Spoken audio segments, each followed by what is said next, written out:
laws and restrictions on drugs from countries to countries, depending on their cultural background, depending on their interests and whatnot, right? We think drug traffickers purposely seek countries that have less restrictive regulations and laws to actually get those drugs out of speaker. And we think it actually puts a problem on consumer countries, where it becomes difficult for them to actually stop these drug traffickers And we think this gets even more difficult because, number one, they can't really punish these people because their laws don't really apply. But second, even if these drug traffickers actually punished out of speaker, the proportionality that they want, the degree of proportionality that they want, isn't really achieved. That's why, Madam Speaker, we're actually proud to propose in the opening government that we're going to apply the rule and the laws of countries of that consumption. So this is our model. Number one, when it comes to drug traffickers, we're going to exclude the ones that actually are the producers themselves, right? So we're specifically talking about drug traffickers that are transporting drugs from one country to another. Secondly, we're actually, when we say punish, we're going to say punish and carry the trial, where it means that we're going to apply the rules of the countries that actually have those drugs consumed. Thirdly, we think if those drug traffickers are involved in any other kinds of crimes, we think for those kind of crimes, we're going to apply other countries' rules or any other rules. But specifically for drug trafficking, we're going to apply the rules and the laws of the countries that have been consumed. Number four, Madam Speaker, we think there's going to be a keen cooperation between countries and non-countries, because we think both countries will have incentives to actually conduct those trials and punish these drug traffickers in order to have better security in all those countries. In my speech, I have two main arguments. Number one, we're going to have justification and two levels of analysis, what the purpose of law is. Secondly, I'm going to talk about why we're the ones that are going to be conducting better trials at the end of the day. So let's go on to our first argumentation about justification. In order to look at that, we think we need to look at the purpose of law and why we have law in the first place, Madam Speaker. We think the very first purpose of law is for redistribution, right? Retribution, right? Madam Speaker, we think we have formed a social consensus among the citizens of our society to actually decide what kind of actions are damages to our society, what kind of actions should be banned in our society, what kind of actions should be not allowed within the society, Madam Speaker, because we have decided that that's actually a harm to our culture, to our interests, or whatnot, Madam Speaker. We think we actually conduct, and we think that kind of damages and that kind of social consensus has been reflected into law, and we actually use our law to actually retribute the individuals for the damages that have incurred within the society, Madam Speaker. We think the drug traffickers, these drug traffickers, actually condone the illegality within that consumed countries. We think, and they actually ignore the laws of our country, Madam Speaker, for their own personal benefit, and they enjoy the exception that they probably have within that country, Madam Speaker. We think such ignorance of law on their part is actually causing harms on the citizens of that consumed country, because it's actually leading on to addiction of drugs, because we think there are many degrees and many different types of drugs, right? We think there are heavy drugs that can also be involved with our citizens. That's leading on to addiction, leading on to other kinds of health problems of our society for our citizens. Right. It's also making our citizens actually less productive members of our society, Madam Speaker, right? We think all these damages have been incurred within the boundaries of the countries where the drugs have been consumed, not where the drugs have been produced. That's why we think it's actually better, we think it's more justifiable to actually apply the standards and apply the laws of our country, because we're the ones that should be deciding how much damage has been caused within our boundary. I mean, we're the ones that should be deciding whether this is a damage or not within our boundary, Madam Speaker. The second purpose of law, we think, is actually to protect our citizens, Madam Speaker, right? We think the very first reason we actually incapacitate people and put them in jail in the first place is to actually stop them from threatening our society, right? We actually put criminals into the jails so that they don't harm the citizens of our society anymore. That's why, Madam Speaker, we think, by punishing these drug traffickers through our laws and putting them into our jails and putting them through our trials, we want to protect the citizens so that they can no longer be a threat upon our society, to actually threat our citizens, Madam Speaker. Secondly, we actually want to have more protection upon our citizens through having more deterrence effect within our boundaries, right? We want to actually stop these drug traffickers by applying our laws that may be harsh, right? Harsher than the countries that actually produce those drugs, right? And that's why through that kind of retribution and through those kind of trials and punishment, we want to actually have better deterrence for these countries so that they no longer ignore the rules for their own personal benefit, so that they no longer condone illegality for their own personal benefit, Madam Speaker. Thirdly, we think many of these drug traffickers actually come into many of the wealthier countries so that they can actually have better benefits and actually sell drugs at a higher price, Madam Speaker. We think that's what, oh no, that's not the case.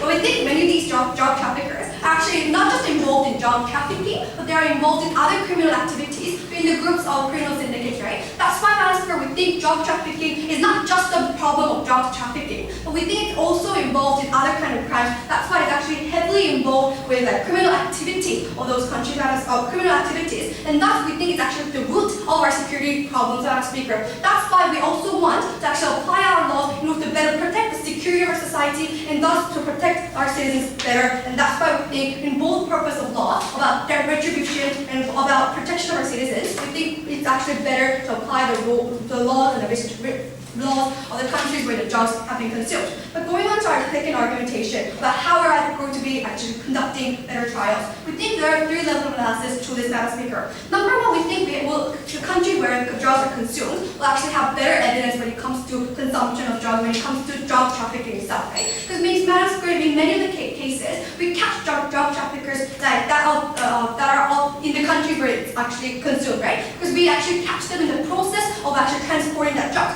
That's why countries where drugs are consumed catch these drug traffickers at the scene, and that's why we think that those kind of evidence give us more concrete and more stronger proof to actually say that these people were involved in drug trafficking. And we think also these countries can actually figure out the route that they may be using and then figure out the loopholes within the airport or whatnot to actually figure that out, Madam Speaker. But secondly, more importantly, we think these countries where drugs are consumed have more incentives to conduct better trials, Madam Speaker, because rather than the countries where drugs have been produced, we think the countries where drugs have been consumed, they actually incur more damages, they actually experience more harm, right? That's why these countries have more incentives to actually target drug traffickers in order to stop the damages that may incur from drug trafficking. And that's why, Madam Speaker, because these countries are directly influenced, directly affected by drug traffickers, these countries will have better incentives to actually stop drug trafficking at the end of the day. So what have we told you, Madam Speaker? We told you how the purpose of law is retribution and how the purpose of law is to protect the citizens of our society. We think we should be applying our standards to actually assess the damages.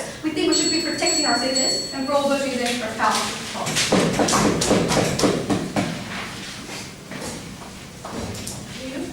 Leader of opposition.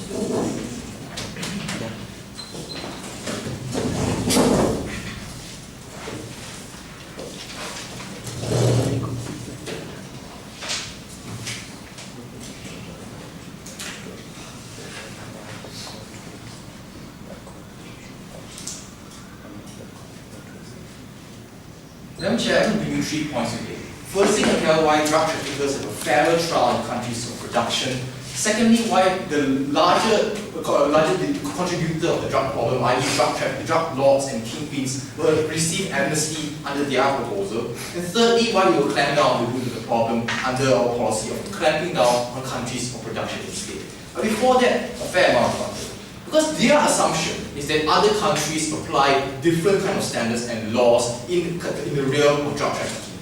We don't think that this is true. While it may be true that in terms of drug possession, some countries like the Netherlands and Portugal might be lax in that aspect. We think in drug trafficking, it's fairly uniform in all states, i.e. the United Nations Convention on Narcotics and Drug Trafficking, that there are heavy prison sentences for all kinds of drug trafficking. Possession might be different, but trafficking still meets the kind of high level of threshold of deterrence and punishment to these countries. But what is unique to these countries, which I'll explain later, is that these countries of production have a better understanding towards these drug traffickers who come from that particular country at the end of the day. But secondly, they talk about the purpose of law is to reflect societal standards, and they want to send a message of deterrence. We say that deterrence can already be achieved because whenever we catch drug traffickers in our country, to show that, for example, in Malaysia, where there are Nigerian syndicates, we often follow up in the media, we can also follow up in the trial in other countries to see how these people are being persecuted at the end of the day. I think that this is precisely because you talk about how countries now have an incentive to deter, to impose heavier punishment. We don't think that heavier punishment is the kind of standard that you want to impose to them, precisely because these countries feel so vengeful against these drug traffickers. They are not hesitant to impose the death penalty just because they have carried a certain threshold of drugs and don't consider other kind of standards at the end of the day. We think that on the second hand, they talk about other criminal activities. We are more than happy to punish them for grievous hurt or any murders that happen in our country. But in terms of drug trafficking, we think that it's better we put on trial in the countries of production at the end of the day. So the third argument is on how they have a better trial because they have better evidence at the end of the day. But this goes directly to my first point, which I explained.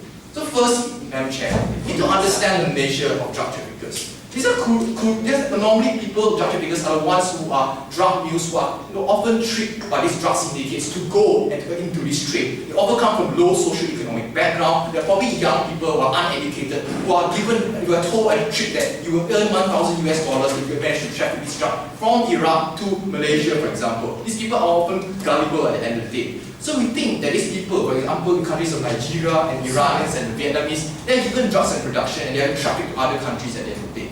We think that they don't face a fair trial in countries of consumption because the courts there necessarily don't understand and don't have the evidence of the socio-economic background of these people. They cannot call, for example, their parents, or they are unable to understand the socio-economic nuances of countries like Iraq and Vietnam, for example. They can testify that these people are often forced into the drug trade.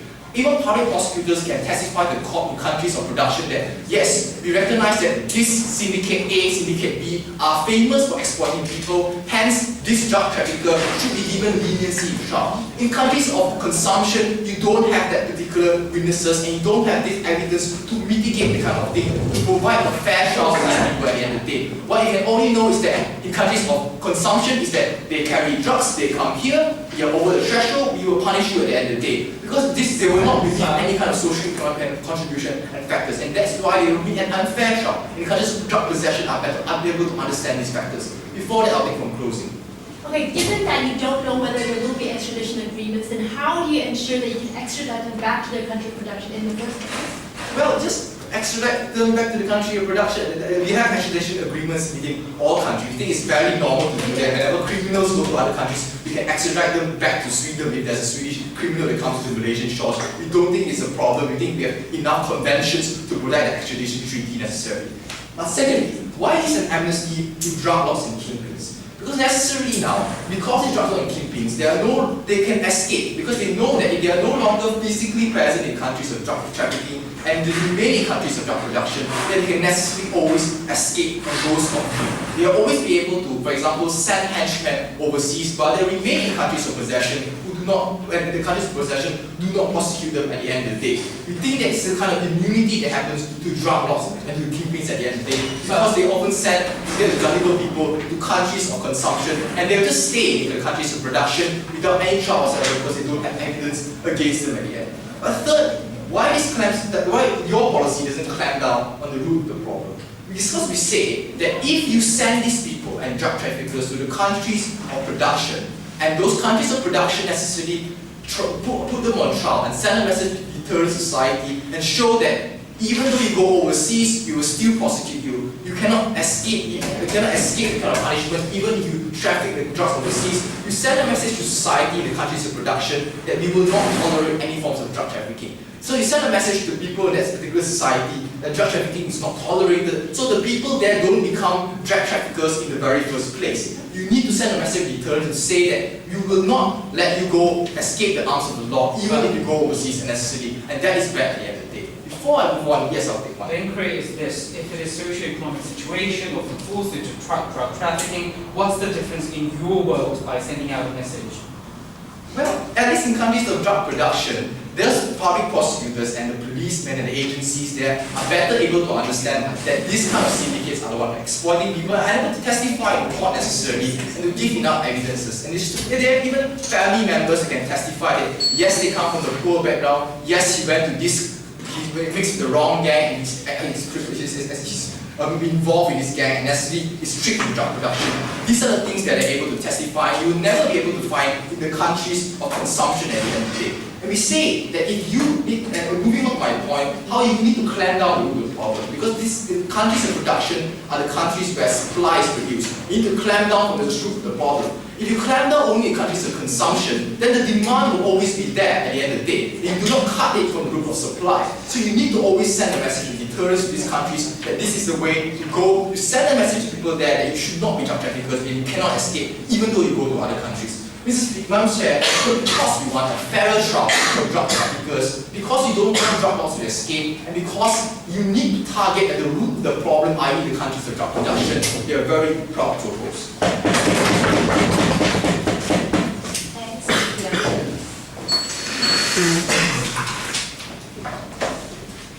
Madam Speaker, the answer that we now heard from the open opposition is this, that when it comes to the damages, we have been incurred with them, that our citizens are the subject of all these damages that has been incurred by these drug trafficking. And if that is true, we have the primary right to again punish these individuals. Perhaps if it was possible to replicate this individual and send it to a former country and have a trial both ways and have perhaps a classification in both worlds, perhaps we would have done that. But human technology does not allow that in the status quo, then we should have the primary responsibility and primary right to punish this individual because he has been doing bad things to my citizens, and that's the primary objective of the opening government that opening opposition does not understand. But before we move on to further substances that will answer their questions, for instance, how do we better tackle the root cause, which by the way they cannot solve anyways in their world, with these production countries being comparatively again less powerful from time to time, having less security projects of their own. Let's move on to a few rebuttals that we can give to them. First, on their idea of there is a uniform standard. We don't think that is necessarily true, Madam Speaker. When it comes to drugs, we have very different cultural ideas. We have very different religious ideas. For instance, in South Korea, marijuana consumption itself, no thank you, is keen to felony, and again, in South Korea, drug trafficking is comparatively much more harsher punished than other countries in liberal democracies. For one simple fact, because we have been not allowing any form of drug consumption in South Korea, even including marijuana. That's why we have been much more harshly punishing these individuals. We think that in that context, again, we should follow the laws of our society, no thank you, because the damages that you have been incurring by trafficking the drugs are subjected to your country's perception of drugs and your country's idea of what does it mean by putting drugs in my country.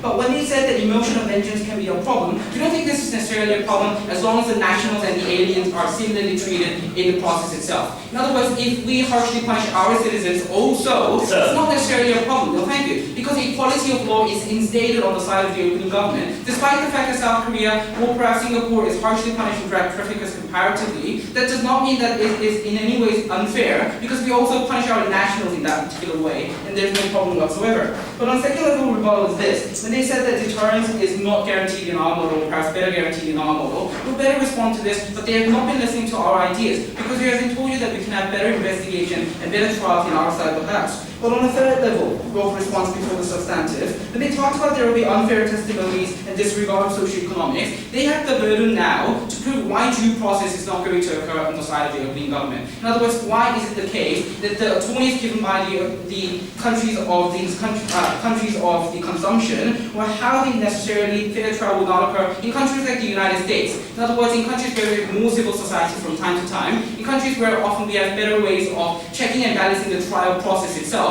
why necessarily we will have unfair trials towards these aliens simply because they are aliens, when the media will be happy to report, no thank you, instances where we unfairly treat aliens for the sake of being aliens. Having said that, let's move on to your argument. First, let's clarify a few points with the investigation because the opening opposition does not understand. But before that, yes. You're saying that in the countries of consumption is where the victims are. But do you agree that there are victims as well in the countries of production? Why are you making a value judgment on which victims should you prioritize? Because when it comes to these drugs, that these individuals have been trafficked, our citizens are being hurt. In other words, if you produce the gun in your country and perhaps that's illegal, you should punish for the production of the gun. But when it comes to the gun that has been transported to our country and that gun has been misused by these individuals and being helped and aided to a rebel group perhaps, then we have the right to punish this person because this person's gun trafficking has killed our people in that particular instance. It did not kill your people at all. Your people did not consume the drugs. Our people consumed the drugs and therefore have been incurred of the problems that come from the drugs.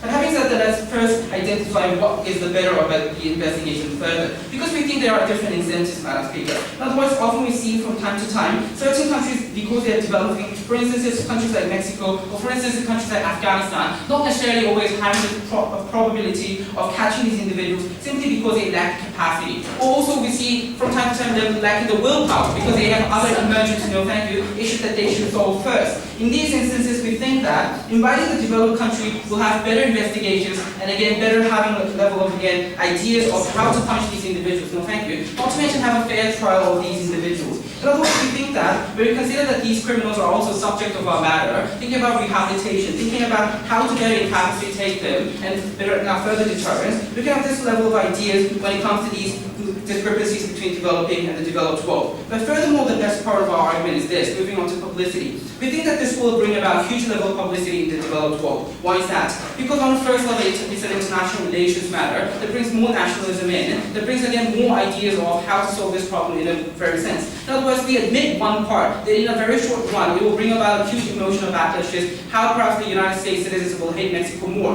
But at the end of the day, United States citizens will be able to discern with the power of the media, with the media telling about the root causes. Perhaps these narratives coming from the open opposition that a lot of these individuals are simply forced to come here, a lot of these individuals are simply too poor to come here. We think that this is exactly solving the root causes. In other words, from time to time, we need a push coming from these developed world citizens, cooperating and better helping the developing world, and therefore solving the root causes of the problem which the open opposition has no idea of doing so. No, thank you. In other words, what we argue is this. Given that drugs are hot issues, and given that international relations matters are always hot issues to the developed world citizens, because they always believe that their sovereignty has been somehow been inflicted by other people's nations. We think that at the end of the day, we think this is one of the reasons why we can be selfish, but selfishly helping other people. In other words, because we get to realize that the major problems of our societies are caused by these countries where they have root causes, and unless we solve these root causes, we'll still have drug traffickers, we'll still have people who are being forced to come to, again, Utah, come to Texas, and do the illegal stuff. Citizens will better understand how to solve out these problems. Perhaps increasing the capacity of the international police, perhaps increasing the capacity of the aid programs. What we believe on the side of the open government is this, that when it comes to developed citizens, we think that they have the power to rationally think. In other words, despite the fact that emotions might sway them in a very short run, sooner or later they will realize the fact that often Afghanistans will still send marijuana to your country unless you necessarily solve that real problem. You will still realize that Mexicans will have the problem of drug syndicates and drug war will not end unless you give them significant amounts of aid package and aid the Mexican government to properly secure its own country. In other words, in all such circumstances, even when it comes to production,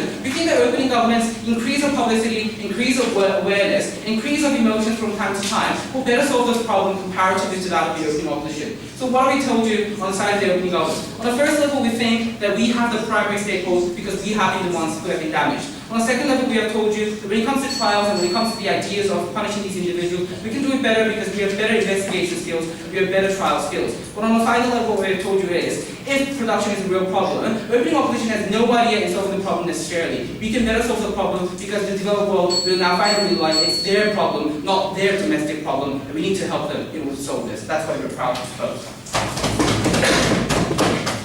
Yellow, please.